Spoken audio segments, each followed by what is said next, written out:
আসসালামু আলাইকুম প্রিয় শিক্ষার্থীবৃন্দ, নতুন আরেকটি ক্লাসে তোমাদেরকে স্বাগতম।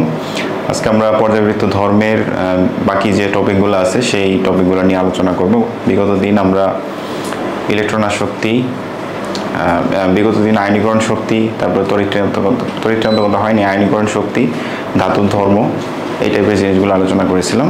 আজকে দেখি নতুন করে কি কি আছে আমাদের।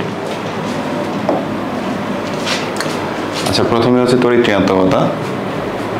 তড়িৎ-ঋণাত্মকতা নিয়ে আমরা যদি আলোচনা করতে চাই তাহলে প্রথমে আমাদেরকে সংজ্ঞাটা জানতে হবে। তাহলে সংজ্ঞাটা কি দেওয়া আছে দেখো, যে কোনো সমযোজী যৌগের অণুতে দুটি ভিন্ন মৌলের পরমাণুর মধ্যে শেয়ারকৃত ইলেকট্রন যুগল বন্ধন ইলেকট্রন যুগলকে একটি পরমাণু নিজের দিকে বেশি আকর্ষণ করার ক্ষমতাকে তড়িৎ-ঋণাত্মকতা বলে।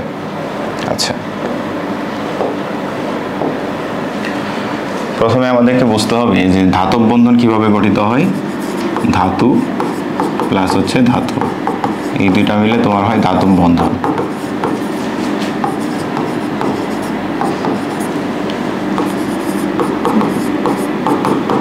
ধাতু ও ধাতু মিলে গঠিত হয় আয়নিক বন্ধন।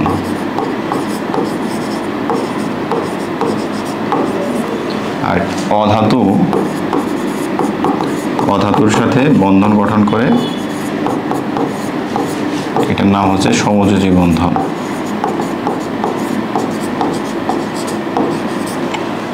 ঠিক আছে, তাহলে আয়নিক বন্ধন গঠনের সময় ইলেকট্রন আদান প্রদানের মাধ্যমে এই বন্ধনটা গঠিত হয়। ধাতব বন্ধনের সময় প্রত্যেকটা ধাতু একটা করে ইলেকট্রন ত্যাগ করে তারা যখন ক্যালাস গঠন করে তখন ওই যে ত্যাগকৃত ইলেকট্রনটা আছে সেই ইলেকট্রনটা তোমার ওই ক্যালাসের ভিতরে মুক্ত অবস্থায় বিচরণ করতে থাকে। আর বাকি যে থাকলো তোমার এই যে সমযোজী বন্ধন যেটা বললাম, সেই ক্ষেত্রে অধাতু এবং অধাতু তারা কি করে, একটা করে ইলেকট্রন শেয়ারের মাধ্যমে এই সমযোজী বন্ধনটা গঠন করে। তাহলে এই যে দুইটা অধাতু তাদের ইলেকট্রনটাকে শেয়ার করলো, এই শেয়ারকৃত ইলেকট্রনগুলোর অবস্থান কোথায় হবে? ধরো ক্লোরিন দুইটা পরমাণু নিলাম, এই একটা ক্লোরিন পরমাণু, এই একটা ক্লোরিন পরমাণু, তারা পরস্পর মনে করে একটা করে ইলেকট্রন এখানে শেয়ার করছে। ঠিক আছে, তাহলে শেয়ারকৃত ইলেকট্রনটা কোথায় অবস্থান করবে? দুইটা পরমাণুর মাঝামাঝি অবস্থায়। তাহলে এই যে দুইটা পরমাণুর মাঝামাঝি অবস্থায় অবস্থান করতেছে। এখন এই ক্লোরিনের নিউক্লিয়াস আর এই ক্লোরিনের নিউক্লিয়াস উভয়ই কি করবে? এই শেয়ারকৃত ইলেকট্রনকে নিজের দিকে আকর্ষণ করবে। তাহলে নিজের দিকে আকর্ষণ করার সময় যার আকর্ষণ করার ক্ষমতা বেশি হবে তার তড়িৎ-ঋণাত্মকতা বেশি হবে। এখানে যেহেতু আমি দুইটাই ক্লোরিন ব্যবহার করছি, তাহলে তাদের উভয়েরই আকর্ষণ করার ক্ষমতা কিন্তু সেম। কিন্তু এখানে ক্লোরিন না হয় যদি অন্য কোনো একটা অণু নেই অথবা ধরো যৌগ নেই, তাহলে সেই ক্ষেত্রে কাহিনী কি ঘটবে? ধরো হাইড্রোক্লোরিক অ্যাসিড নিলাম আমি, HCl। তাহলে এখানে হাইড্রোজেন একটা ইলেকট্রন শেয়ার করছে, ক্লোরিন একটা ইলেকট্রন শেয়ার করছে। এখন এই শেয়ারকৃত ইলেকট্রনগুলা তাদের উভয়ের মাঝামাঝি অবস্থায় আছে। এখন কে বেশি আকর্ষণ করবে? যার তড়িৎ-ঋণাত্মকতার মান বেশি তার নিজের দিকে আকর্ষণ করার ক্ষমতা হবে বেশি। এখন এই হাইড্রোজেনের থেকে ক্লোরিনের হচ্ছে তোমার কি ইলেকট্রনের প্রতি আসক্তি বেশি, এর জন্য শেয়ারকৃত ইলেকট্রন যুগলটা কিছুটা কি করবে? ক্লোরিনের দিকে যাবে। এর জন্য এখানে তোমার আংশিক ঋণাত্মক চার্জের সৃষ্টি হবে এবং এখানে আংশিক ধনাত্মক চার্জের সৃষ্টি হবে। তাহলে এই যে ঘটনাটা ঘটলো এটা কিন্তু একটা সমযোজী যৌগ, বাট আংশিক ধনাত্মক এবং আংশিক ঋণাত্মক চার্জ দুই দিকে মনে করো অবস্থান নেওয়ার কারণে, বা এটা আংশিক ধনাত্মক চার্জে চার্জিত হয়েছে এবং আংশিক ঋণাত্মক চার্জে চার্জিত হয়েছে, এই ঘটনার কারণে একে আমরা বলবো পোলার সমযোজী যৌগ। মানে দুইটা পোল সৃষ্টি হয়েছে, একটা হচ্ছে ধনাত্মক পোল, একটা হচ্ছে ঋণাত্মক পোল। তাহলে এটা হচ্ছে পোলার সমযোজী যৌগ।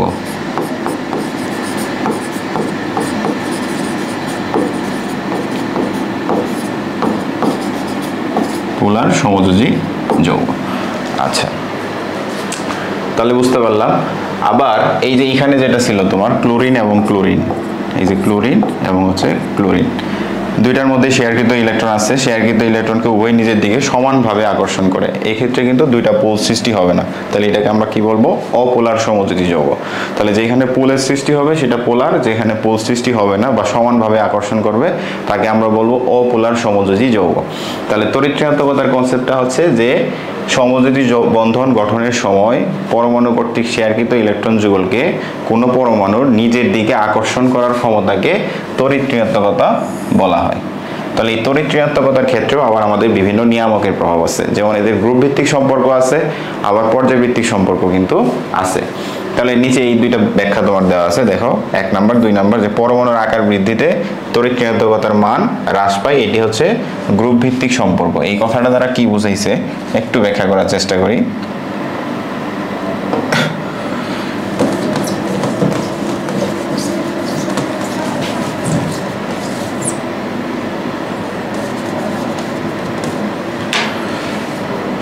আচ্ছা, খেয়াল করে দেখো, একটা গ্রুপ নাম্বার 1, তাহলে এখানে কি কি আছে? Lithium, sodium, potassium, rubidium, caesium, francium, এরকম।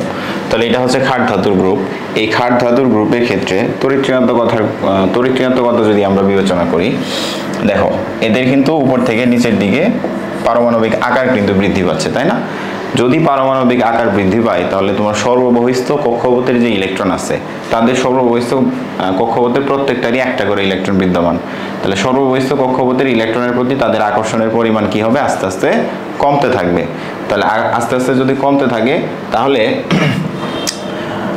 তড়িৎ ঋণাত্মকতার মান কিন্তু হ্রাস পাবে। অর্থাৎ মূল কথা হচ্ছে আকারের সাথে সম্পর্কযুক্ত। কোনো পরমাণুর যদি আকার বৃদ্ধি পায় তাহলে তার শেষ কক্ষপথের যে ইলেকট্রন আছে তার প্রতি আকর্ষণের পরিমাণটা কমে যায়। তাহলে এরা কিন্তু বেসিকলি আয়নিক বন্ধনে আবদ্ধ হয়, ঠিক আছে? যারা মনে করো সমযোজী বন্ধনেও আবদ্ধ হয়, যেমন হ্যালোজেন গ্রুপ, তোমার ফ্লোরিন, ক্লোরিন, ব্রোমিন, আয়োডিন, এরা কিন্তু সমযোজী বন্ধন গঠন করে। গ্রুপ ভিত্তিক সম্পর্ক যদি দেখি উপর থেকে নিচের দিকে, এদেরও কিন্তু কি আস্তে আস্তে পারমাণবিক সংখ্যা বৃদ্ধি পাচ্ছে এবং কক্ষপথের আকারও কিন্তু বৃদ্ধি পাচ্ছে, কক্ষপথের সংখ্যা বৃদ্ধি পাচ্ছে। তাহলে এই ঘটনার কারণে তাদের যে শেষ কক্ষপথ আছে, শেষ কক্ষপথের ইলেকট্রনের প্রতি নিউক্লিয়াসের আকর্ষণ কিন্তু আস্তে আস্তে কমতেছে।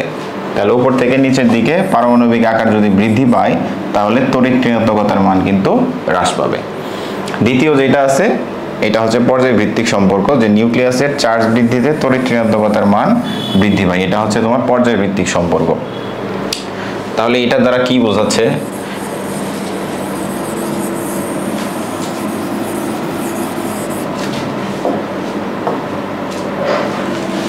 ধরো সোডিয়াম থেকে ম্যাগনেসিয়াম, অ্যালুমিনিয়াম,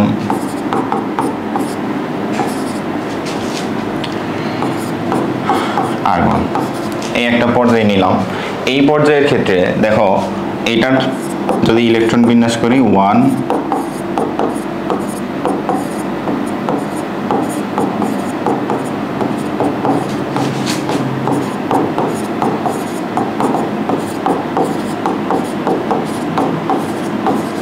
দেখো প্রত্যেকটারই কিন্তু 3টা করে কক্ষপথ আছে, তাই না? প্রত্যেকটার কক্ষপথ পরমাণুরই 3টা করে কক্ষপথ আছে এবং খেয়াল করে দেখো একটা করে ইলেকট্রন কিন্তু বাম থেকে ডান দিকে যতই যাচ্ছ একটা করে ইলেকট্রন কিন্তু বৃদ্ধি পাচ্ছে প্রত্যেকটা পরমাণু। তার মানে কাহিনী কি করতেছে? কাহিনী হচ্ছে যে একই পর্যায়ে যখন বাম থেকে ডান দিকে আমি যাব, আমার ইলেকট্রনের সংখ্যা বৃদ্ধি পাবে কিন্তু কক্ষপথের সংখ্যা বৃদ্ধি পাবে না। যার দরুন একই কক্ষপথের ভিতরে তোমার আস্তে আস্তে কিন্তু ইলেকট্রনের পরিমাণ বৃদ্ধি পাচ্ছে। তাহলে এর আছে একটা, এর আছে 2টা। তাহলে এই সোডিয়ামের নিউক্লিয়াস করতে গিয়ে একটা ইলেকট্রন যে পরিমাণ আকর্ষিত হবে, 2টা ইলেকট্রন থাকলে সেটা কিন্তু বেশি আকর্ষিত হবে, 3টা ইলেকট্রন থাকলে আরো আকর্ষিত হবে। তাহলে এই যে ইলেকট্রনগুলা যদি নিউক্লিয়াস কর্তৃক আকর্ষিত হয় তাহলে কি ঘটবে বলো তো? এই যে ইলেকট্রনগুলো, মনে করো এখানে অ্যালুমিনিয়াম আছে, এই 3টা ইলেকট্রন তার অবস্থান করতেছে। তাহলে যতই ইলেকট্রনের চার্জ তোমার আস্তে আস্তে বৃদ্ধি পাবে, পারমাণবিক আকার কিন্তু আস্তে আস্তে ছোট হইতে থাকবে। তাহলে এর যেহেতু 4টা ইলেকট্রন আছে তাহলে এর আকারটা এর থেকে আরো একটু ছোট হবে। এর আছে 6টা, ফসফরাসের আছে 5টা, তাহলে এদের তুলনায় এর আকারটা আরো ছোট হবে। কারণ কি? তার শেষ কক্ষপথে ইলেকট্রনের সংখ্যা বেশি। তাহলে ইলেকট্রনের সংখ্যা বেশি হওয়ার কারণে নিউক্লিয়াস কর্তৃক আকর্ষণের পরিমাণ বেশি, যার দরুন তাদের পারমাণবিক আকার কিন্তু আস্তে আস্তে ক্রমান্বয়ে এদিকে ছোট হতে থাকবে, ঠিক আছে? তাহলে যখন ছোট হতে থাকবে তখন এগুলা কিন্তু ধাতু থেকে অধাতুতে পরিণত হবে। তাহলে ধাতুর বৈশিষ্ট্য হচ্ছে আয়নিক বন্ধন গঠন করা, আর অধাতুর বৈশিষ্ট্য হচ্ছে সমযোজী বন্ধনে আবদ্ধ হওয়া। তাহলে ধাতু থেকে যখন অধাতুতে আস্তে আস্তে কনভার্ট হচ্ছে তাহলে বোঝাই যাচ্ছে যে তাদের তড়িৎ ঋণাত্মকতার মান আস্তে আস্তে কিন্তু বাড়তেছে। কারণ আমরা বলে দিছি সংজ্ঞার মধ্যে যে সমযোজী বন্ধন গঠনের সময় পরমাণু সময়ের শেয়ারকৃত ইলেকট্রন। তাহলে ইলেকট্রন শেয়ার করে কারা? যারা হচ্ছে অধাতু। তাহলে ধাতু থেকে যখন অধাতুর দিকে যাবে তখন তাদের তড়িৎ ঋণাত্মকতার মান কি আস্তে আস্তে বৃদ্ধি পাবে। এই হচ্ছে তোমার গ্রুপ ভিত্তিক সম্পর্ক আর হচ্ছে পর্যায় ভিত্তিক সম্পর্ক। আশা করি তোমাদেরকে বোঝাতে পারছি। আচ্ছা, আমরা একটু নেক্সট স্লাইডে যাই, দেখি কি আছে এখানে। আচ্ছা, ইলেকট্রন আসক্তি এবং তড়িৎ ঋণাত্মকতা। বিগত ক্লাসে আমরা ইলেকট্রন আসক্তি নিয়ে আলোচনা করেছিলাম। এবার ইলেকট্রন আসক্তির সাথে তড়িৎ ঋণাত্মকতার মানে সম্পর্ক দেখানোর চেষ্টা করব, বা তুলনামূলক আলোচনা হবে এখানে। তো ইলেকট্রন আসক্তির সংজ্ঞাতে আমি প্রথমে কি বলছিলাম, যে ইলেকট্রন আসক্তি হচ্ছে তোমার গ্যাসীয় অবস্থায়, এক নম্বরে এটা সংজ্ঞা যদি আমি বলি, যে গ্যাসীয় অবস্থায় কোনো পরমাণুর এক মোল ইলেকট্রন মানে গ্রহণ করে, সে যদি এক মোল ইলেকট্রন গ্রহণ করতে যে পরিমাণ শক্তির প্রয়োজন হয়, ঠিক আছে? তাহলে গ্যাসীয় অবস্থায় কোনো পরমাণু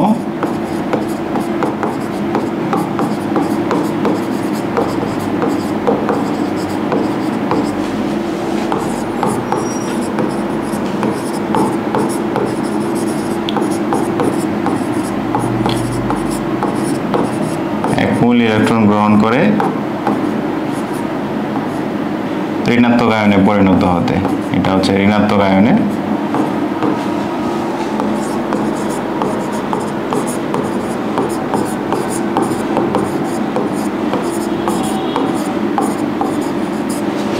যে শক্তির প্রয়োজন হয় তাকে বলা হয় ইলেকট্রন আসক্তি।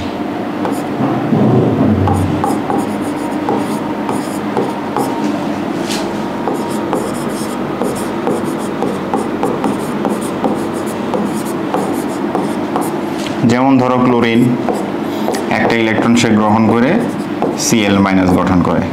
ফ্লোরিন, সে একটা ইলেকট্রন গ্রহণ করে F- এ পরিণত হয়। তাহলে এগুলো হচ্ছে কি তাদের ইলেকট্রন আসক্তি। অর্থাৎ ইলেকট্রন আসক্তি মানে হচ্ছে কোনো পরমাণু যখন যৌগ গঠন করবে, এই যৌগ গঠন করার সময় সে ধাতুর থেকে কি করবে, একটা ইলেকট্রন গ্রহণ করে সে ঋণাত্মক আয়নে পরিণত হয়। তাহলে এই যে একটা ইলেকট্রন গ্রহণ করে ঋণাত্মক আয়নে পরিণত হইতে তোমার যে পরিমাণ শক্তির প্রয়োজন হয় তাকে আমরা বলি ইলেকট্রন আসক্তি। আর তড়িৎ ঋণাত্মকতার সঙ্গে আমরা একটু আগেই দেখলাম যে সমযোজী বন্ধন গঠনের সময় পরমাণু সমূহ ইলেকট্রন শেয়ার করে, এই শেয়ারকৃত ইলেকট্রন যুগলকে নিজের দিকে আকর্ষণ করার ক্ষমতাকে আমরা কি বলি, নিজের দিকে আকর্ষণ করার ক্ষমতাকে আমরা তড়িৎ ঋণাত্মকতা বলি। তাহলে যার তড়িৎ ঋণাত্মকতার মান বেশি, তার শেয়ারকৃত ইলেকট্রন যুগলকে নিজের দিকে আকর্ষণ করার ক্ষমতাও কিন্তু বেশি। তাহলে এটা হচ্ছে সংজ্ঞাগত পার্থক্য। তাহলে সংজ্ঞাটা লিখলাম না এখানে, যেহেতু একটু আগে আলোচনা হয়েছে। আচ্ছা,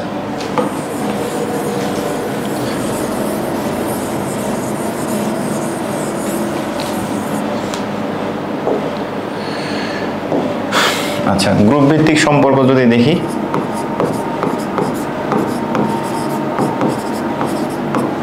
গ্রুপ ভিত্তিক সম্পর্ক, এইটারও ধরো গ্রুপ ভিত্তিক সম্পর্ক।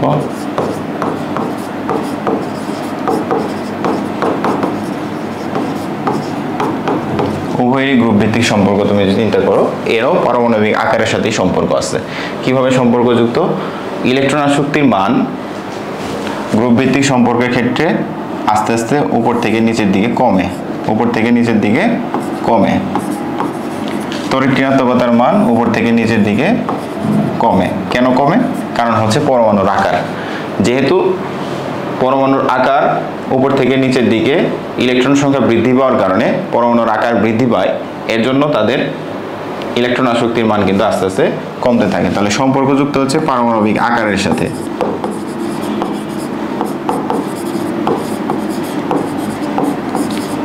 যেহেতু পারমাণবিক আকার উপর থেকে নিচের দিকে বৃদ্ধি পায়, এর জন্য শেষ ইলেকট্রনের প্রতি তাদের আকর্ষণ তুলনামূলক কি, মানে শেষ অরবিটালের ইলেকট্রনগুলোর প্রতি তাদের আকর্ষণ তুলনামূলকভাবে কম থাকে। এই কম থাকার কারণে তা ইলেকট্রন আসক্তি, তাহলে আকর্ষণই যদি কম থাকে তাহলে অবশ্যই আসক্তি কম হবে। তাহলে গ্রুপ ভিত্তিক সম্পর্কের ক্ষেত্রে আমরা বলতে পারি যে পারমাণবিক আকার যেহেতু গ্রুপের ক্ষেত্রে উপর থেকে নিচের দিকে বৃদ্ধি পায়, এর কারণে ওই পরমাণুর ইলেকট্রন আসক্তি আস্তে আস্তে কি কমতে থাকে। তড়িৎ ঋণাত্মকতার কথাও একটু আগে বললাম, এটাও পারমাণবিক আকারের সাথেই সম্পর্কযুক্ত। একই গ্রুপের উপর থেকে নিচের দিকে পরমাণুগুলার আকার বৃদ্ধি পেতে থাকে, যার কারণে ওই শেষ কক্ষপথে যে ইলেকট্রনগুলো আছে তার প্রতি নিউক্লিয়াসের আকর্ষণ আস্তে আস্তে কমতে থাকে, যার দরুন গ্রুপ ভিত্তিক সম্পর্কে এটাও কি উপর থেকে নিচের দিকে তাদের তড়িৎ ঋণাত্মকতার মান কিন্তু আস্তে আস্তে কমতে থাকে। এইখানে আমরা যে পর্যায়বৃত্ত ধর্মগুলো পড়তেছিলাম, যে প্রথম দিন 5টা পড়লাম, আজকে 5টা, প্রত্যেকটার ক্ষেত্রে কিছু কমন জিনিস দেখবা। আমি তোমাদেরকে শুরুতেই বলেছিলাম যে পারমাণবিক আকারই হচ্ছে মেন। এই পারমাণবিক আকার যদি তুমি বুঝতে পারো তাহলেই কিন্তু এই সবগুলা সম্পর্ক তুমি দেখাইতে পারবা। দেখো, খেয়াল করে দেখো, আয়নীকরণ শক্তি বলো, তড়িৎ ঋণাত্মকতা, ইলেকট্রন আসক্তি, এই সবগুলাই কিন্তু কিসের সাথে সম্পর্কযুক্ত? সম্পর্কযুক্ত। পারমাণবিক আকারের সাথে গ্রুপ ভিত্তিক সম্পর্ক তুমি বিবেচনা করতে যাও অথবা পর্যায়ভিত্তিক সম্পর্ক বিবেচনা করতে যাও, উভয় ক্ষেত্রেই কিন্তু কি পারমাণবিক আকারের সাথেই সম্পর্কযুক্ত। ঠিক আছে না? আচ্ছা, তাহলে পর্যায়ভিত্তিক সম্পর্ক কি বলছিলাম? পর্যায়ভিত্তিক সম্পর্ক বলছিলাম যে একই গ্রুপের বাম থেকে ডানে, একই পর্যায়ভিত্তিক সম্পর্ক। তাহলে একই পর্যায়ের বাম থেকে ডান দিকে ইলেকট্রন সংখ্যা বৃদ্ধি পেতে থাকে, ইলেকট্রন সংখ্যা বৃদ্ধি পায় কিন্তু কক্ষপথের সংখ্যা বৃদ্ধি পায় না। তাহলে ইলেকট্রনের সংখ্যা বৃদ্ধি পাওয়া মানে সেখানে উপশক্তি স্তরের সংখ্যা বৃদ্ধি পাওয়া, উপশক্তি স্তরের সংখ্যা বৃদ্ধি পায় কিন্তু কক্ষপথের সংখ্যা কিন্তু বৃদ্ধি পায় না। যার দরুন যে ইলেকট্রনগুলো আছে, যে ইলেকট্রনগুলো লাস্ট কক্ষপথে আছে তারা নিউক্লিয়াস কর্তৃক বেশি আকর্ষিত হয়। তাহলে ইলেকট্রনের পরিমাণ বাড়লে, ঋণাত্মক চার্জের পরিমাণ বাড়লে, যদি ঋণাত্মক চার্জের পরিমাণ বৃদ্ধি পায় তাহলে কিন্তু আকর্ষণের পরিমাণ বৃদ্ধি পাবে, যার দরুন তাদের আকার কি হবে? ছোট হবে। আকার যত ছোট হবে ইলেকট্রনের প্রতি আসক্তি তত কি হবে? আস্তে আস্তে বৃদ্ধি পাবে। এইটা তো গ্রুপ পর্যায়ভিত্তিক সম্পর্ক হচ্ছে, আকার যত ছোট হইতে থাকবে সেদিকে তার ধাতব ধর্ম থেকে অধাতব ধর্মে কনভার্ট হবে সে, তখন তার তড়িৎ ঋণাত্মকতার মান কিন্তু কি হবে? বেশি হবে। তবে এই যে ইলেকট্রন আসক্তির ক্ষেত্রে তোমার গ্রুপ ভিত্তিক পর্যায়ভিত্তিক সম্পর্কটা একটু ব্যতিক্রম ধর্মী আর কি।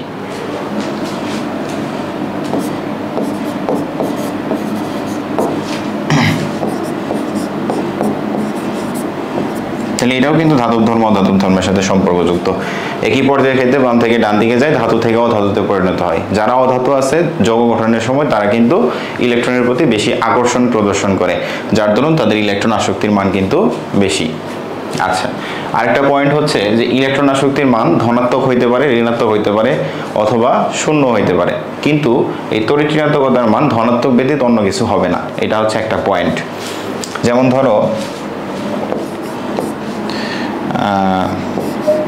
নাইট্রোজেন, তারপরে হচ্ছে তোমার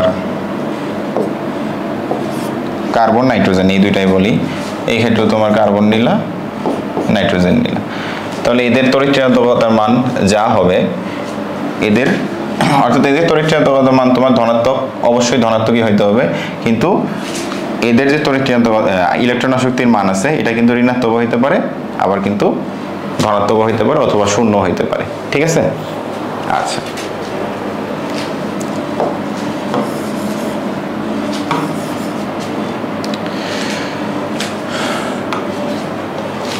আচ্ছা এখানে ওই চারটেই দেওয়া আছে। আরো যদি বৈশিষ্ট্যের কথা বলতে যাই, তড়িৎ ঋণাত্মকতা এবং এর যদি তুলনা করতে যাই, তাহলে হচ্ছে তোমার কে জারক মানে কে বিজারক ধর্ম বেশি প্রদর্শন করবে বা জারক ধর্ম প্রদর্শন করবে, এই জিনিসগুলো কিন্তু আছে। যেমন আয়নিক বন্ধন গঠনের সময় ধরো সোডিয়াম ক্লোরাইড আছে অথবা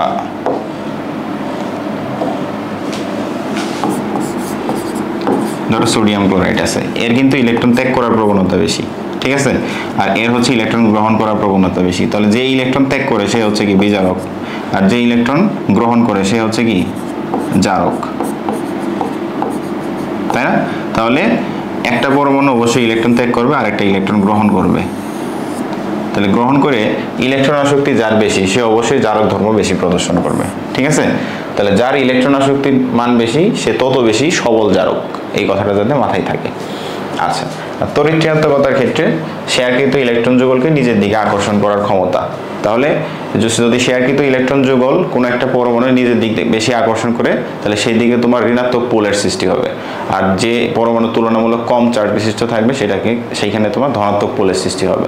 তাহলে এরাও কিন্তু পোলার এবং অপোলার এই দুইটা অংশে কিন্তু কি ভাগ হইতেছে, কিসের উপর ভিত্তি করে? তড়িৎ ঋণাত্মকতার মানের উপর ভিত্তি করে। তাহলে যার তড়িৎ ঋণাত্মকতার মান বেশি হবে সে অবশ্যই কি হবে? আংশিক ঋণাত্মক চার্জে চার্জিত হবে। এই হলো মোটামুটি আলোচনা তড়িৎ ঋণাত্মকতা এবং ইলেকট্রন আসক্তির মধ্যে তুলনা। আচ্ছা, আবার একটু আগাই দেখি সামনে কি আছে। এখানে প্রশ্ন দিচ্ছে তোমার ক্লোরিনের ইলেকট্রন আসক্তি কেন, ক্লোরিন বারবার চলে আসছে যে ক্লোরিনের ইলেকট্রন আসক্তি কেন, এটা ফ্লোরিন হবে আর কি, ফ্লোরিনের চেয়ে বেশি। ক্লোরিনের ইলেকট্রন আসক্তি, আচ্ছা ওইখানে ক্লোরিন না কেটে এখানে কাটি তাহলে হয়ে যায়, তো কম লিখে ফেলছে, একটা মিস্টেক হয়েছে, এটা ফ্লোরিন হবে।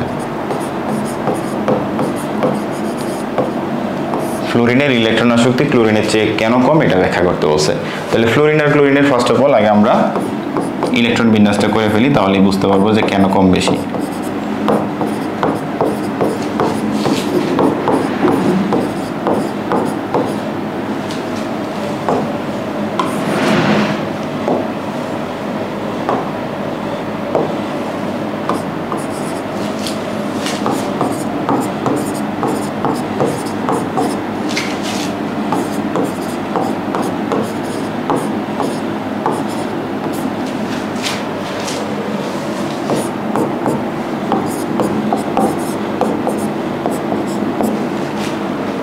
দেখো খেয়াল করে যে ফ্লোরিন এবং ক্লোরিন এরা কিন্তু একই গ্রুপেরই মৌল, এরা হচ্ছে গ্রুপ নাম্বার 17 মৌল, ঠিক আছে, গ্রুপ নাম্বার 17 মৌল। আমরা বলছিলাম যে একই গ্রুপের উপর থেকে নিচের দিকে পরমাণুর ইলেকট্রন আসক্তির মান আস্তে আস্তে কি থাকে, কমতে থাকে, তাই না? আচ্ছা, কিন্তু এখন খেয়াল করে দেখো এই ক্ষেত্রে ফ্লোরিন এবং ক্লোরিন, তাহলে স্বাভাবিক অবস্থায় কি হওয়ার কথা ছিল যে ক্লোরিনের ইলেকট্রন আসক্তি ফ্লোরিনের তুলনায় কম হবে, কিন্তু না, এখানে ঘটনা উল্টা। কি ঘটনা? যে ক্লোরিনের ইলেকট্রন আসক্তি বরং ফ্লোরিনের থেকে বেশি। কারণ হচ্ছে কক্ষপথের আকার। দেখো এর যে লাস্ট কক্ষপথ সেটা হচ্ছে 2 নম্বর কক্ষপথ, তাই না? এই 2 নম্বর কক্ষপথে তোমার কয়টা ইলেকট্রন আছে?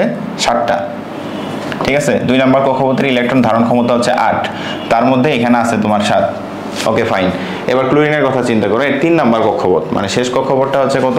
3 নম্বর কক্ষপথ। 3 নম্বর কক্ষপথের ইলেকট্রন ধারণ ক্ষমতা কত ভাইয়া? 18। তাহলে এর কিন্তু পর্যাপ্ত পরিমাণ জায়গা আমার আছে।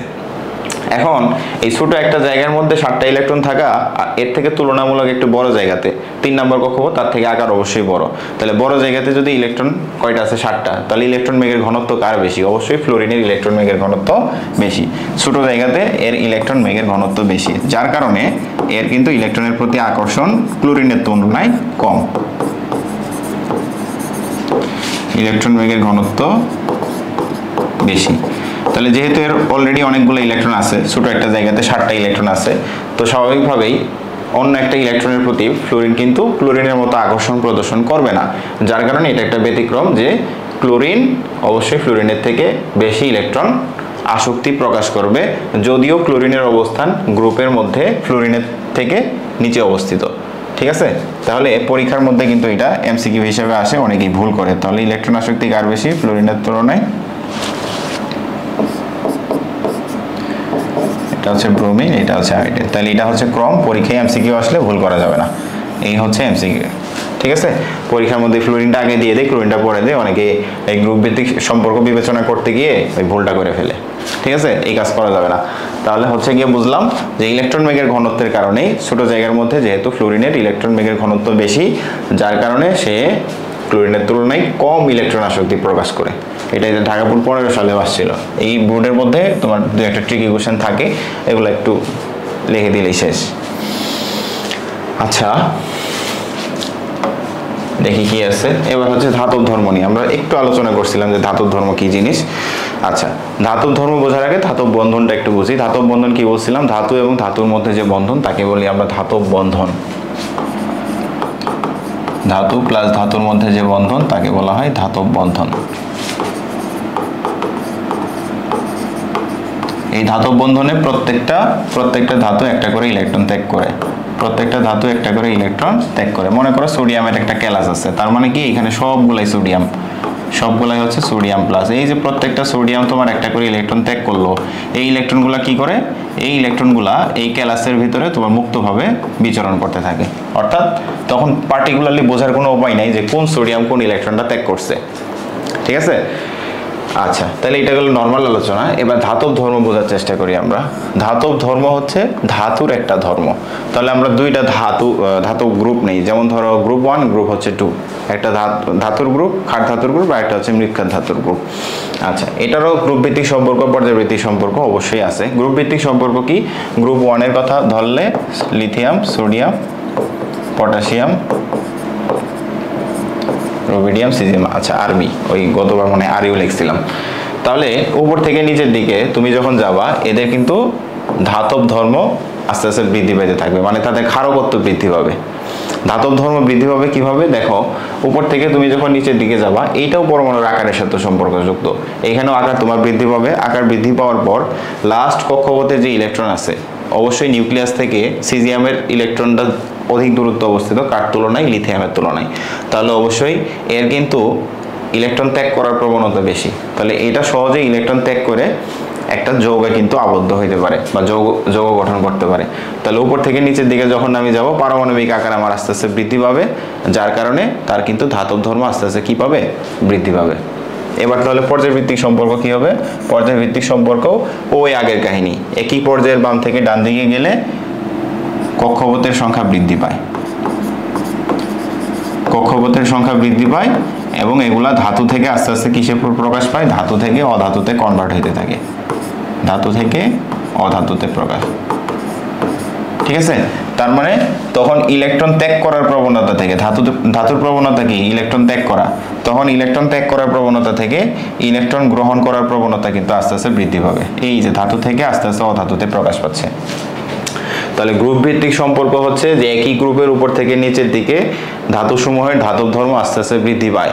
আর পর্যায় ভিত্তিক সম্পর্ক হচ্ছে একই পর্যায়ের বাম থেকে ডান দিকে গেলে কক্ষপথের সংখ্যা বৃদ্ধি পায়, যার কারণে কক্ষপথের সংখ্যা বৃদ্ধি পায় না, ইলেকট্রন সংখ্যা বৃদ্ধি পাইলেও কক্ষপথের সংখ্যা বৃদ্ধি পায় না, যার কারণে এগুলা কিন্তু নিউক্লিয়াস কর্তৃক অধিক আকর্ষিত হয় এবং পরমাণুর আকার আস্তে আস্তে ছোট হতে থাকে, যার ফলে বোঝা যাচ্ছে যে এগুলা ধাতব ধর্ম থেকে আস্তে আস্তে তোমার অধাতব ধর্মে কনভার্ট হচ্ছে, অর্থাৎ ধাতু থেকে অধাতুতে কনভার্ট হচ্ছে।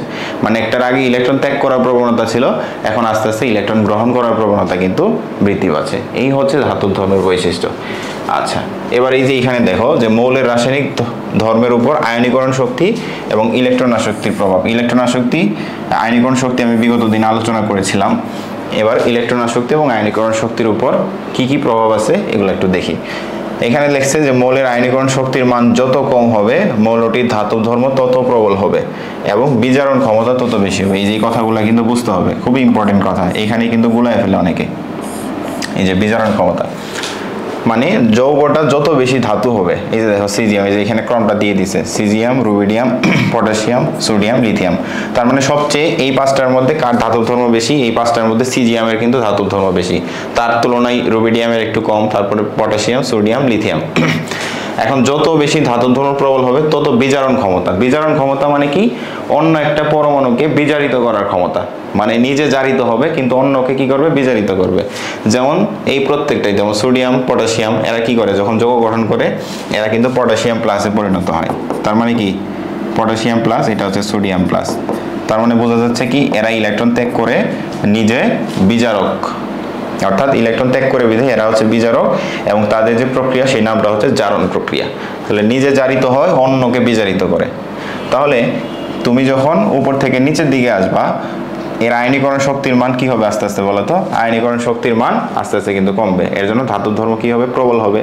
যার ধাতব ধর্ম সবচেয়ে প্রবল সে হচ্ছে কি ইলেকট্রন ত্যাগ করার প্রবণতা তত বেশি। তাহলে এই যত সহজে ইলেকট্রন ত্যাগ করতে পারবে তত তাড়াতাড়ি অন্যকে কি করতে পারবে? বিজারিত করতে পারবে। তাহলে বোঝাই যাচ্ছে যে সিজিয়ামের বিজারণ ক্ষমতা এই পাঁচটার মধ্যে তুলনামূলক সবথেকে বেশি এবং লিথিয়ামের হচ্ছে সবচেয়ে কম এবং ওই মৌলটি প্রবল বিজারক হবে। এই যে দেখো প্রবল বিজারক হবে, আমি যে কথাটা বললাম সেখানে। আচ্ছা, ধাতব মৌলটি সহজে ইলেকট্রন ত্যাগ করে ধনাত্মক আয়নে পরিণত হয়ে আয়নিক বন্ধন গঠন করবে। এই তো এই কথাটাই বললাম যে এই পাঁচটার মধ্যে সবার আগে সিজিয়াম ইলেকট্রন ত্যাগ করার প্রবণতা দেখাবে, কারণ এই পাঁচটার মধ্যে সিজিয়ামের আয়নীকরণ শক্তির মান সব থেকে কম। কারণ সিজিয়ামের যে কক্ষপথ আছে এই কক্ষপথ সংখ্যা সিজিয়ামের সব থেকে বেশি। তাহলে সব থেকে বড় কক্ষপথের একটা ইলেকট্রন আছে, তো নিউক্লিয়াস থেকে তার দূরত্ব অনেক বেশি। এই দূরত্ব বেশি হওয়ার কারণে সে সহজেই ইলেকট্রনটা ত্যাগ করে যৌগ গঠনে সমর্থ হবে। আচ্ছা, পরবর্তীতে বলছে তোমার দেখো যে মৌলের ইলেকট্রন আসক্তির মান যত বেশি হবে, তার মানে কোন মৌলের ইলেকট্রন আসক্তির মান যত হবে তার অধাতব ধর্ম তত প্রবল হবে। একটু আগেই আলোচনা করলাম যে পর্যায়ভিত্তিক সম্পর্ক যখন বলছিলাম যে একই পর্যায়ের বাম থেকে ডান দিকে আমি যখন যাব তার ধাতব ধর্ম আস্তে আস্তে অধাতব ধর্মে কনভার্ট হবে। আচ্ছা, যত বেশি অধাতব হবে তত বেশি জারণ ক্ষমতা হবে। জারণ ক্ষমতা মানে কি? অন্যকে জারিত করার ক্ষমতা, মানে অন্য একটা যখন যৌগ গঠনে আবদ্ধ হবে তো অন্য একটা যৌগকে সে কি করবে? জারিত করবে। তাহলে বাম থেকে তুমি যখন ডানে যাবা তার জারণ ক্ষমতা কিন্তু আস্তে আস্তে বৃদ্ধি পায়। তাহলে যৌগটা যত বেশি অধাতব ধর্ম প্রদর্শন করবে তত বেশি কি জারক, সে তত বেশি সবল জারক এবং তার জারণ ক্ষমতা সব থেকে বেশি হবে। আচ্ছা, অর্থাৎ ওই মৌলটি প্রবল জারক হবে। জারক তো বুঝি নাকি, যারা ইলেকট্রন গ্রহণ করে, যেমন হচ্ছে এই যে ক্লোরিন, ফ্লোরিন, ব্রোমিন, এরা হচ্ছে জারক। এরা প্রত্যেকটাই হচ্ছে কি জারক। যৌগ গঠন করার সময় এরা একটা একটা করে ইলেকট্রন গ্রহণ করে, তাহলে এরা হচ্ছে প্রবল জারক হবে। মানে যত বেশি তার জারণ অধাতব ধর্ম প্রদর্শন করবে তত বেশি তার জারণ ক্ষমতা বেশি হবে, মানে অন্যকে জারিত করার ক্ষমতা বেশি হবে, এবং নিজে কি হবে, নিজে কিন্তু বিজারিত হবে, নিজে বিজারিত হবে, অন্যকে জারিত করবে, এর জন্য জারণ ক্ষমতা কিন্তু বেশি। অর্থাৎ অধাতব মৌলটি সহজে ইলেকট্রন গ্রহণ করে ঋণাত্মক আয়নে পরিণত হয়ে আয়নিক বন্ধন গঠন করে। এই কথাগুলো, এই টার্মগুলো যাতে মাথায় থাকে। একটা জিনিস সবসময় খেয়াল রাখবা যে তৃতীয় চ্যাপ্টার থেকে যখন পরীক্ষায় প্রশ্ন আসে, তিনটা ভাগ থাকে আর কি। তিনটা সৃজনশীল হইতে পারে, অনেক সময় দুইটাও হয়। যেমন সংকরায়ন থেকে এক সেট, যদি কোশ্চেন হয় মাস্ট এক সেট থাকবে সংকরায়ন। তারপরে তো আমরা যে ব্লক ভিত্তিক সম্পর্কগুলো পড়ছিলাম, সেই ক্ষেত্রে ডি ব্লক মৌলগুলোর বৈশিষ্ট্য, যেমন রঙিন যৌগ কিভাবে গঠন হয়, তারপরে হচ্ছে তোমার দ্রবণীয়তা, এই জিনিসগুলা কিন্তু একটা সেটে চলে আসতে পারে। আর এই যে পর্যায় ভিত্তিক সম্পর্কগুলা, এইখান থেকে প্রশ্ন করলে এক সেট ফুল সেট পাবা, ঠিক আছে। ক খ হয়তো ডিফারেন্ট হতে পারে, কিন্তু গ ঘ অবশ্যই এই পর্যায় ভিত্তিক ধর্মগুলা থেকে কিন্তু আসবে। পর্যায়বৃত্ত ধর্ম যেগুলো আছে সেইখান থেকে আসবে। তাহলে তিনটা পার্টে আমরা সহজেই ভাগ করে নিতে পারি। এবং আরো গুরুত্বপূর্ণ কিছু টপিক আছে, যেমন হচ্ছে তোমার পোলারিটি, পোলার আয়ন, এই জিনিসগুলো আমরা সামনে পাবো, ওগুলা এগুলোর সাথে কানেক্টেড করে দিয়ে দেয়, ঠিক আছে। তাহলে তৃতীয় চ্যাপ্টারটা তোমাদের পড়ার মতো চ্যাপ্টারই হচ্ছে মোটামুটি তিনটা বলতে গেলে, 2 নাম্বার, 3 নাম্বার, 4 নাম্বার। 5 থেকে কাশই প্রিজারভেটিভসের বিভিন্ন টার্ম চলে আসতে পারে বা বিক্রিয়া টিক্রিয়া আসতে পারে। তো এই তিনটা চ্যাপ্টার ভালো মতো পড়তে পারলে আশা করি তোমাদের ফার্স্ট পেপার নিয়ে তেমন কোনো সমস্যা হওয়ার কথা না। বাকি তো 2টা চ্যাপ্টার অবশ্যই পড়বা, কিন্তু পার্ট বাই পার্ট বুঝতে হবে। যেমন আজকে আমাদের কিন্তু পর্যায়ভিত্তিক যে ধর্মগুলো আছে বা পর্যায়বৃত্ত যে ধর্মগুলো আছে, এগুলো কিন্তু আজকে শেষ হয়ে যাবে, ঠিক আছে। তো এই 10টা ধর্ম যদি তোমার ঠিকঠাক জানা থাকে, তুমি কিন্তু সহজেই পরীক্ষায় ভালো অ্যান্সার করতে পারবা আশা করি। তাহলে আশা করি বুঝতে পারছি তড়িৎ ঋণাত্মকতা কি এবং ধাতুর ধর্ম কি। আমরা একটু সামনের দিকে আগাই। আচ্ছা, এখন আয়নীকরণ শক্তির উপর পরমাণুর আকারের প্রভাব, এই বিষয়গুলো কিন্তু অলরেডি আমার আলোচনা করা শেষ, তবু একটু আমি সাম আপ করি যে কি আছে। আয়নীকরণ শক্তির উপর পরমাণুর আকারের প্রভাব। কোন পরমাণুর যত আয়নীকরণ শক্তি যত কম হবে, যে পরমাণুর আয়নীকরণ শক্তির মান যত কম, তার হচ্ছে গিয়ে কি বলা যায়, তার যৌগ গঠন করার প্রবণতা তত বেশি। এটা তো বললাম। আকারের ক্ষেত্রে কি প্রভাব, আকার যত বৃদ্ধি পাবে, মনে করো এই যে গ্রুপ 1 দিয়ে তো উদাহরণ দিলাম, গ্রুপ 2 দিয়েও তুমি বলতে পারো, সমস্যা নেই, ম্যাগনেসিয়াম, ক্যালসিয়াম এরকম। তারপরে ধরো সোডিয়াম, পটাশিয়াম, এই যে এইটা গ্রুপ 1, এটা হচ্ছে গ্রুপ 2। উপর থেকে নিচের দিকে যত যাইতে থাকবো, এই কক্ষপথের সংখ্যা কিন্তু আস্তে আস্তে বৃদ্ধি পাইতে থাকবে। সোডিয়ামের হচ্ছে 3টা কক্ষপথ, আর পটাশিয়ামের হচ্ছে তোমার 4টা কক্ষপথ। তাহলে এই যে আস্তে আস্তে আকার বৃদ্ধি পাচ্ছে, আস্তে আস্তে আকার তোমার বৃদ্ধি পাচ্ছে।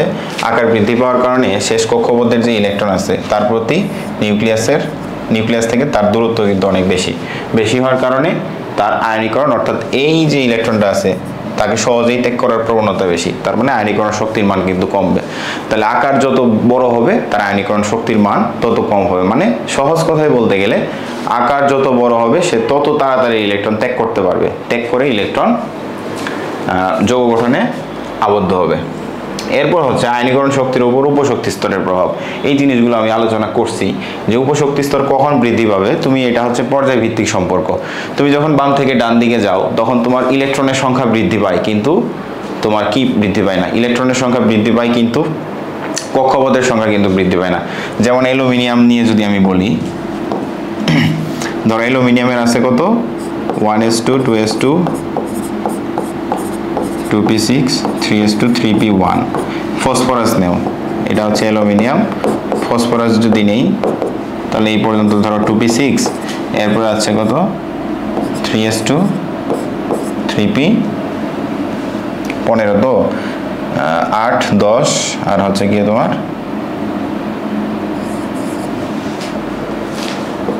1s2, 2s2, 10, 12, আর 3 হচ্ছে 15। তাহলে দেখো এই যে এখানে 3s2, 3p6, এখানেও 3s2, 3p6 আছে। এখন যদি তুমি ধরো সোডিয়াম নাও, সোডিয়াম নিলে কি আসবে দেখো তো, জায়গা সংকুলনের কারণে আগে লিখলাম, দেখো 1s2, 2s2, 2p6, এটা হচ্ছে 3s1, একটা ইলেকট্রন আছে। তাহলে খেয়াল করে দেখো তো, বাম থেকে এরা কিন্তু আস্তে আস্তে ডান দিকে আসতেছে। এরকম বাম থেকে ডান দিকে আসার সময় এই যে দেখো, সোডিয়ামের 3 নাম্বার কক্ষপথে একটা উপশক্তি স্তর ব্যবহৃত হয়েছে, সেটা হচ্ছে S। অ্যালুমিনিয়ামের ক্ষেত্রে দুইটা উপশক্তি স্তর আসছে, যেহেতু ইলেকট্রনের সংখ্যা বৃদ্ধি পাইছে, 3s2 হয়েছে 3p1 হয়েছে, এটা 3s2 3p3। তাহলে বাম থেকে ডান দিকে যখন যাচ্ছ তুমি, তোমার ইলেকট্রনের সংখ্যা কিন্তু বৃদ্ধি পাচ্ছে। ইলেকট্রনের সংখ্যা বৃদ্ধি পাওয়ার কারণে তাদের উপশক্তি স্তরের সংখ্যা বৃদ্ধি পাচ্ছে। যখন উপশক্তি স্তরের সংখ্যা বৃদ্ধি পাবে তখন আয়নীকরণ শক্তির কি ধরনের প্রভাব হবে? তখন আয়নীকরণ শক্তি কিন্তু আস্তে আস্তে বৃদ্ধি পেতে থাকবে উপশক্তি স্তর যখন বৃদ্ধি পাবে। কারণ গ্রুপ ভিত্তিক সম্পর্কে দেখছি যে আয়নীকরণ শক্তির মান কমছে, পর্যায় ভিত্তিক সম্পর্ক হচ্ছে আয়নীকরণ শক্তির মান আস্তে আস্তে কিন্তু বৃদ্ধি পাবে। তাহলে যদি কোনো পরমাণুর ইলেকট্রন বিন্যাসে আমার ডি উপশক্তি স্তর থাকতো, তাহলে বোঝা যেত যে তার আয়নীকরণ শক্তির মান বেশি, এবং পি উপশক্তি স্তরের আয়নীকরণ শক্তির মান তার তুলনায় একটু কম, এস এর তার তুলনায় আর একটু কম। তাহলে এই তিনটার মধ্যে যদি আমি কম্পেয়ার করি, তাহলে এই তিনটার মধ্যে কম্পেয়ার করলে আয়নীকরণ শক্তির মান সোডিয়ামের সব থেকে কম, কারণ তার এস অরবিটাল পর্যন্ত গেছে। তারপরে তোমার কি হবে? ধরো ম্যাগনেসিয়াম, তারপরে হবে অ্যালুমিনিয়াম, তারপরে হবে কি তোমার সিলিকন, তারপরে হবে ফসফরাস, তারপরে হবে সালফার, তারপরে হবে ক্লোরিন, দেন আর্গন। তাহলে এদের কিন্তু বাম থেকে ডান দিকে তোমার উপশক্তি স্তর বৃদ্ধি পাচ্ছে। উপশক্তি স্তর বৃদ্ধি পাওয়ার কারণে তাদের আয়নীকরণ শক্তির মান কিন্তু আস্তে আস্তে বৃদ্ধি পাচ্ছে। ঠিক আছে? তাহলে যদি কোনো পরমাণুর ইলেকট্রন বিন্যাসে তুমি ডি উপশক্তি স্তরের উপস্থিতি দেখতে পাও, তাহলে চোখ বন্ধ করে তার কি বলে দিবা যে আয়নীকরণ শক্তির মান বেশি। ধরো তিনটা পরমাণু দিয়ে দিছে তোমার পরীক্ষার মধ্যে, তিনটা পরমাণুর ইলেকট্রন বিন্যাস তুমি করলা। ইলেকট্রন বিন্যাস করার পর যদি তারা একই পর্যায়ে থাকে, অবশ্যই ভালো। একই পর্যায়ে থাকলে তুমি দেখবা যে যদি কারো ডিতে চলে যায় উপশক্তি স্তর, আর তার আগেরটা মনে করো পিতে আসছে, তারটা এসে আসছে, তাহলে অবশ্যই বোঝা যাচ্ছে যে যারটা ডি উপশক্তি স্তরে গেছে অবশ্যই সে কি হবে? তার আয়নীকরণ শক্তির মান বেশি। আয়নীকরণ শক্তির মান বেশি মানে তার থেকে ইলেকট্রন ছুটাইতে আমার বেশি শক্তি প্রয়োজন হবে। ঠিক আছে? সে সহজে আয়নিক বন্ধনে আবদ্ধ হবে না। যার আয়নীকরণ শক্তির মান বেশি সে ধাতব ধর্ম থেকে আস্তে আস্তে অধাতব ধর্মে পরিণত হবে। এই হচ্ছে কমন বিষয়গুলো যাতে মাথায় থাকে। সব টার্মগুলো কিন্তু দেখো সবগুলোই কিন্তু কাছাকাছি। আয়নীকরণ শক্তি বলো, তড়িৎ ঋণাত্মকতা, ইলেকট্রন আসক্তি, গ্রুপ ভিত্তিক সম্পর্ক, পর্যায় ভিত্তিক সম্পর্ক, সব কিছুই এই পারমাণবিক আকার এবং বাম থেকে ডান দিকে কক্ষপথের আকার, এই জিনিসগুলোর কিন্তু উপরেই কিন্তু আবদ্ধ, মানে কানেক্টেড জিনিসগুলা। সেগুলো নিয়ে ঘাবড়ানোর কিছু নাই। আয়নীকরণ শক্তির উপর ইলেকট্রন বিন্যাসের প্রভাব।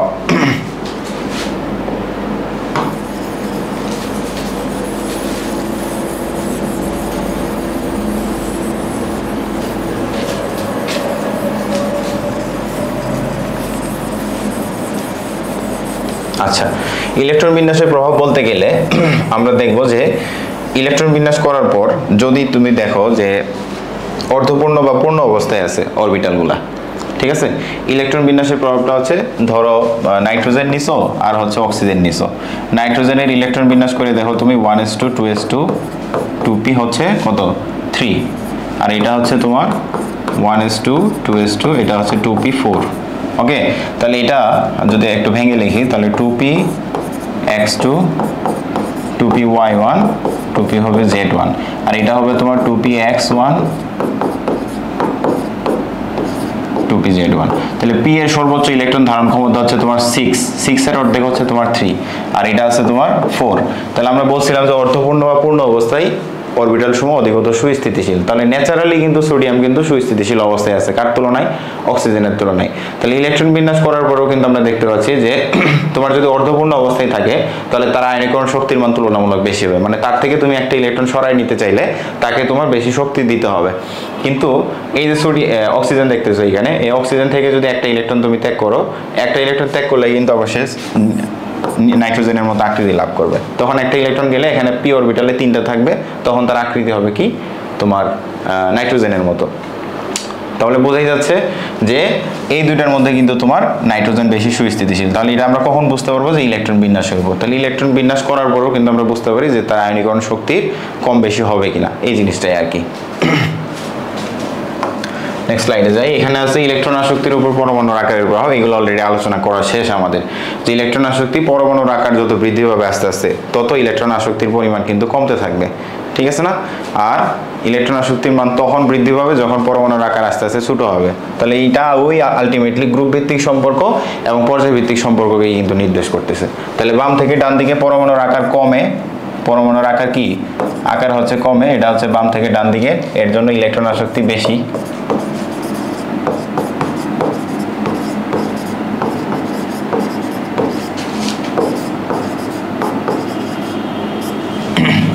আর উপর থেকে নিচে গ্রুপ ভিত্তিক সম্পর্ক।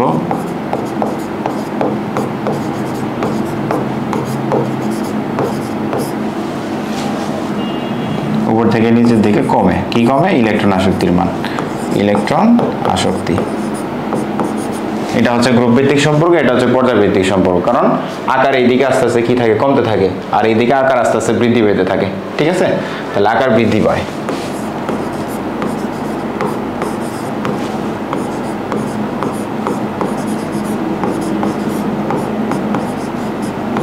এই তো ওকে, আমাদের আজকে লাস্ট টপিক, সেটা হচ্ছে তোমার পানির সাথে একই পর্যায়ে মৌলসমূহের অক্সাইডের অম্লধর্ম, অম্ল গঠন এবং হচ্ছে কি তোমার ক্ষার এবং অম্ল গঠন প্রক্রিয়া। দেখো একই পর্যায়ের যদি আমরা নিই, ধরো 2 নম্বর পর্যায়ের কথা যদি তুমি চিন্তা করো, লিথিয়াম। আচ্ছা, লিথিয়ামের অক্সাইড হচ্ছে তোমার লিথিয়াম অক্সাইড, সোডিয়াম অক্সাইড। আচ্ছা, এরা পানির সাথে বিক্রিয়া করে তোমার এই গঠন করবে লিথিয়াম হাইড্রোক্সাইড, আর এই গঠন করবে তোমার কি? Sodium hydroxide.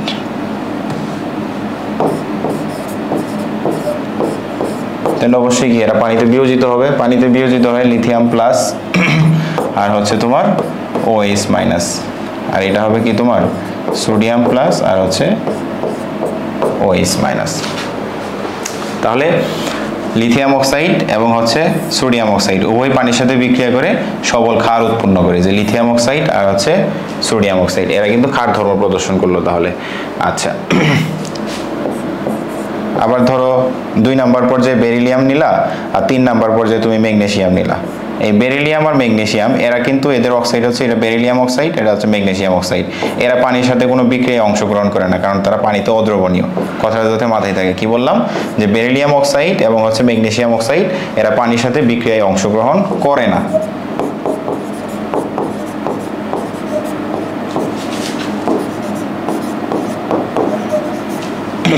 ঠিক আছে, এই বেরিলিয়াম অক্সাইড আবার তোমার কি করে? বেরিলিয়াম অক্সাইড কিন্তু অম্ল ধর্ম প্রদর্শন করে, আবার হচ্ছে ক্ষার ধর্ম প্রদর্শন করে। এই বিক্রিয়াটা যদি একটু দেখো, ঘটনাটা হচ্ছে কি রকম।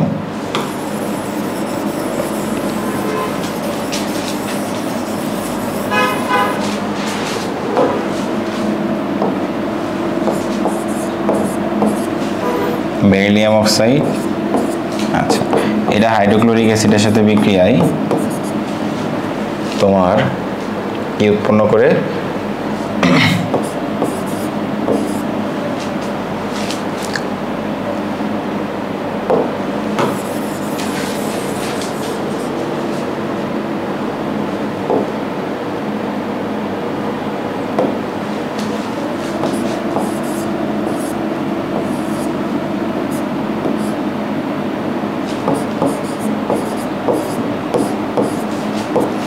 সোডিয়াম হাইড্রোক্সাইড ক্ষার নিছো, ধরো কথার কথা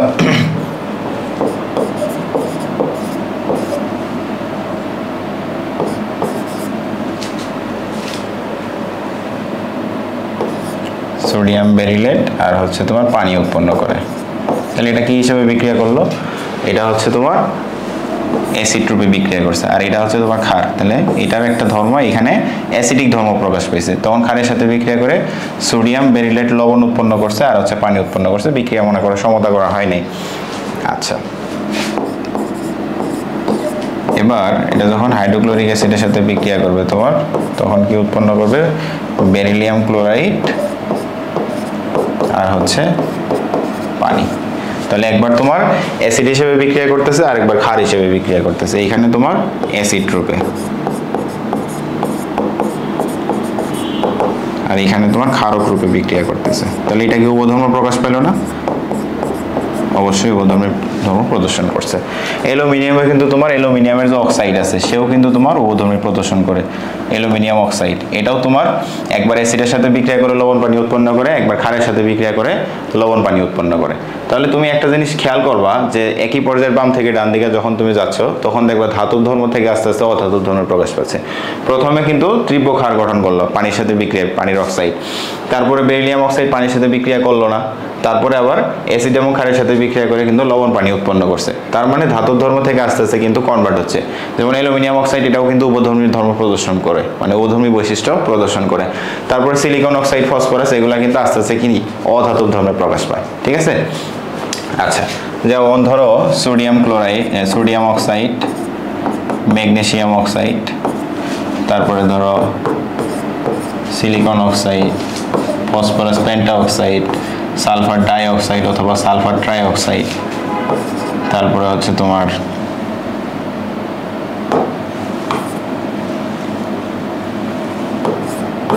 Cl2O7, পারক্লোরিক অ্যাসিড, এরকম। তাহলে প্রত্যেকটারই দেখবা জারণ সংখ্যা কিন্তু আস্তে আস্তে বৃদ্ধি পাচ্ছে। যেমন ধরো এর হচ্ছে +1, এর হচ্ছে +2, এর হচ্ছে +3, এখানে +4, এখানে কত, 5 দুগুণে 10, তাহলে এখানে হচ্ছে +5, +6, তার মানে হচ্ছে +7। দেখো আস্তে আস্তে কিন্তু জারণ সংখ্যার মান কিন্তু বৃদ্ধি পাচ্ছে। ঠিক আছে? তার মানে এগুলা কিন্তু আস্তে আস্তে ধাতব ধর্ম থেকে অধাতব ধর্মে প্রকাশ পাচ্ছে, মানে তারা সবল জারক। মানে বাম থেকে ডান দিকে তুমি যখন যাবা, তার কি হবে, ধাতব ধর্ম আস্তে আস্তে হ্রাস পাবে এবং অধাতব ধর্ম বৃদ্ধি পাবে। এবং এই দিকে যারা অবস্থান করতেছে, অধাতুগুলো আস্তে আস্তে কি নিজে বিজারিত হবে এবং তার নাম হবে কি জারক, এবং অন্যকে আস্তে আস্তে কি করবে, বিজারিত করবে, অন্যকে জারিত করবে। তাহলে বোঝা গেছে যে এদের অক্সাইড সমূহ আমরা দেখলাম যে আস্তে আস্তে কি জারণ সংখ্যা আস্তে আস্তে কি বৃদ্ধি পাচ্ছে। তাহলে এই যে এখানে দেখলাম যে পানির সাথে একই পর্যায়ে মৌলসমূহের অক্সাইডের কি ধরনের বিক্রিয়া হয়। তাহলে পানির সাথে লিথিয়াম এবং সোডিয়াম বিক্রিয়া করলো 2 নাম্বার এবং 3 নাম্বার পর্যায়ের ব্যাখ্যা যখন দিলাম। আর এই ক্ষেত্রে বেরিয়াম অক্সাইড আর হচ্ছে ম্যাগনেসিয়াম অক্সাইড, এরা পানির সাথে কোনো বিক্রিয়া করে না, কিন্তু এবং লবণ অ্যাসিড এবং ক্ষারের সাথে বিক্রিয়া আবার লবণ পানি উৎপন্ন করে। ঠিক আছে? আচ্ছা, তাহলে অ্যালুমিনিয়াম গেল।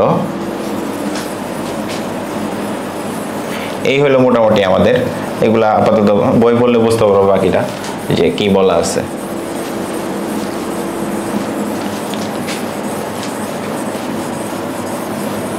তাহলে আমাদের সামারি কি হলো আজকের ক্লাসের? আজকের ক্লাসের সামারি হচ্ছে কি কি জিনিস শিখলাম আমরা। শিখলাম হচ্ছে তোমার ইলেকট্রন আসক্তি কি, তড়িৎ ঋণাত্মকতা কি, তড়িৎ ঋণাত্মকতার গ্রুপ ভিত্তিক সম্পর্ক, পর্যায়ভিত্তিক সম্পর্ক এবং তাদের উপর পরমাণুর আকারের প্রভাব, ইলেকট্রন আসক্তির উপর পরমাণুর আকারের প্রভাব, এবং ফাইনালি দেখলাম পানির সাথে মৌলসমূহের অক্সাইডের অম্ল এবং ক্ষার গঠন।